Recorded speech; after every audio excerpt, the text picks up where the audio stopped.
Hello and welcome back to my channel. Today we're going to go over Hibana. She's a 1 armor, 3 speed attacking operator coming from the SAT. She has 2 different primary weapons. One is the Type 89 assault rifle and the Supernova shotgun. Her 2 secondary weapons are the P229 handgun and the Bearing 9 machine pistol. She also has 2 different gadgets that she can select from, 3 stun grenades or 1 claymore, and her unique gadget is the X-Karos, and she has 3 different shots with it.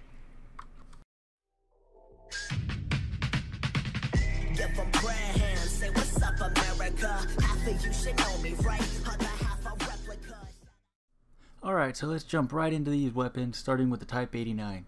It has a 41 damage, a fire rate of 850, mobility of 50, and a magazine capacity of 21 including the 1 round inside the chamber. Her recoil pattern with the Type 89 does look like that it jumps up and to the right. It does have a lot of recoil problems, at least in my opinion. It gets kind of hard to control, especially that it goes to the right so much. But it is a great weapon to have. The biggest downside to the Type 89 is the magazine size. Next up we have the Bearing 9. It's got a 32 damage, 1100 fire rate, 50 mobility, and a 25 magazine capacity, 26 if you include the 1 round that's inside the chamber. This recoil pattern goes up and to the left ever so slightly. The spray does get pretty wide, especially to longer distances, just because it is a machine pistol and it is firing at an extremely high rate of fire. I do enjoy having this weapon on as my sidearm. It is great to have, especially in those clutch situations. You are out of ammunition on your primary, you can switch to this and you have the firing capabilities of another assault weapon. And here we have the Supernova shotgun.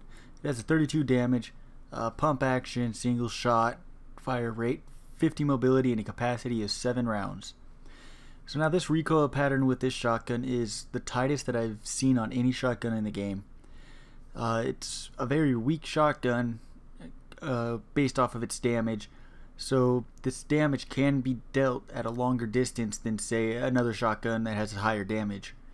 So it could be great to have. I used to use it all the time. I would combo the Supernova and the Bearing 9 and use the Supernova whenever I need to either go through a door, window, or close range engagements.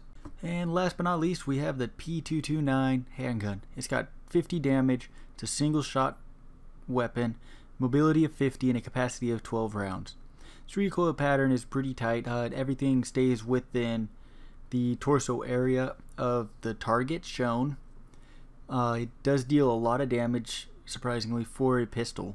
I don't normally use this weapon because I prefer having the Bearing 9 with me, as it's a larger magazine and a higher fire rate.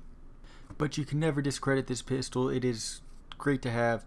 I do enjoy using it here and there, and especially with the amount of magazine capacity it has and the damage that it deals is a great combination. You don't normally see that with the pistols or handguns that have a higher damage. You normally see them with the lower magazine capacities. Okay, now with the guns out of the way, let's talk a little bit more about her gadgets. So she's got 3 stun grenades or 1 claymore. I normally take her claymores because when you're breaching any reinforced walls, you have a pretty good possibility of someone trying to flank you by jumping out of a door or a window, or coming through a door around you, or something to that effect. Now you can use that claymore to at least deter them from coming in that way and force them to come through another way. I can't count how many times a claymore has saved myself or one of my teammates if I have died, or if they're using that area that I was in and I had that claymore. It definitely does help. So now her stun grenades is great. She can rush, being a 3 speed 1 armor operator, so it could definitely help in that scenario. Or if you were not focused, if you weren't going to be staying in one area for too long, use the stun grenade to push yourself forward within the map. So now we see the X-Karos in action here in the gameplay. I put up 2 really close together because it's supposed to open up enough wall to where I could crouch through. Well, in this case it didn't happen. There has been a lot of issues with Hibana that I've heard that happens to. It's great that you do have 3 pellets to use. And so this next Karos that I shot out, put it to the bottom because that way I can crawl through it. And I knew that Jaeger was right over there because I saw him on my drone. I spotted him twice to make sure if he was AFK or there. And by the time I opened it up, it looks like he did move. I was able to get in there and get the kill pretty quickly and easily using her X-Karos gadget.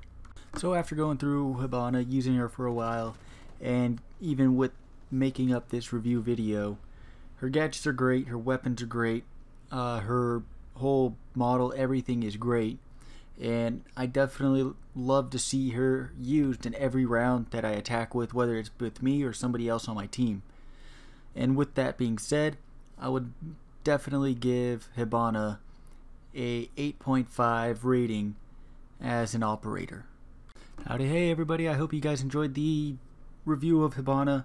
Be sure to let me know down in the below what next operator you guys would like to see. Don't forget to like, subscribe, give it a little share. And you guys have yourselves some squirrely day.